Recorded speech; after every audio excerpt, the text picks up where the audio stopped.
കൊല്ലം മൈനാഗപ്പള്ളിയിൽ scooter യാത്രക്കാരിയെ car കയറ്റി കൊലപ്പെടുത്തിയ സംഭവത്തിൽ പ്രതികളെ പോലീസ് കസ്റ്റഡിയിൽ വിട്ടു. അജ്മലിനെയും ഡോക്ടർ ശ്രീകുട്ടിയെയും ശാസ്താംകോട്ട മുൻസിഫ് മജിസ്ട്രേറ്റ് കോടതിയാണ് 2 ദിവസത്തെ കസ്റ്റഡിയിൽ വിട്ടത്. 22 വൈകിട്ട് 5 പ്രതികളെ കോടതിയിൽ ഹാജരാക്കണം.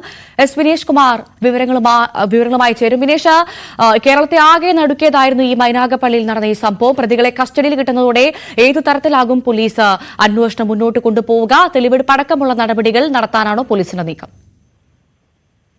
തീർച്ചയായും മൈനാഗപ്പള്ളിയിൽ കുഞ്ഞുമോളെ വാഹനമിടിച്ച് കൊലപ്പെടുത്തിയ കേസിലെ പ്രതികളെയാണ് ഇപ്പോൾ കസ്റ്റഡിയിൽ വിട്ടിരിക്കുന്നത്. ശാസ്താംകോട്ട മജിസ്ട്രേറ്റ് കോടതിയാണ് പോലീസ് കസ്റ്റഡിയിൽ വിട്ടിരിക്കുന്നത്.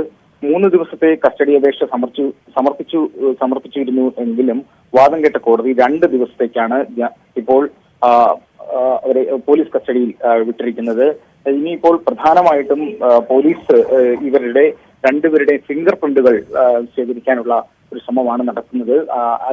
അതിനുശേഷമായിരിക്കും തെളിവെടുപ്പുകൾ നടക്കുക. സംഭവം നടന്ന സ്ഥലവും അതുപോലെ തന്നെ ഈ പ്രതികൾ ഒരുമിച്ച് താമസിച്ചിരുന്നതായി പറയപ്പെടുന്ന ഒരു ഹോട്ടൽ റൂമുണ്ട്.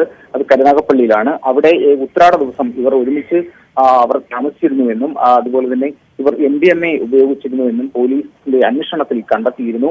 ഇതിന്റെ പ്രധാനപ്പെട്ട ചില തെളിവുകൾ പോലീസിന് ശേഖരിക്കേണ്ടതായിട്ടുണ്ട്. അങ്ങനെ ഈ പ്രതികളെ ഇവിടെ എത്തിച്ച് തെളിവെടുപ്പ് നടത്തും.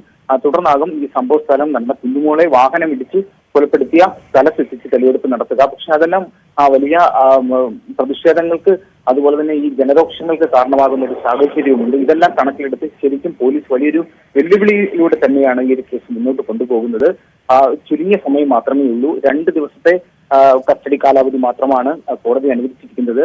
ഞായറാഴ്ച ദിവസം വൈകുന്നേരം 5 മണിക്ക് ഈ പ്രതികളെ തിരിച്ച് കോടതിയിൽ ഹാജരാക്കുകയും വേണം. വിനേഷ് സൂചിപ്പിച്ചതുപോലെ തന്നെ ഈ പ്രതികൾ ലഹരി ഉപയോഗിച്ചിരുന്നതായാണല്ലോ വിവരം. ഈ MDMA ഉപയോഗിച്ചിരുന്നതായി പോലീസ് സംശയിക്കുന്നതായി നേരത്തെ റിപ്പോർട്ടുകൾ വന്നിരുന്നു.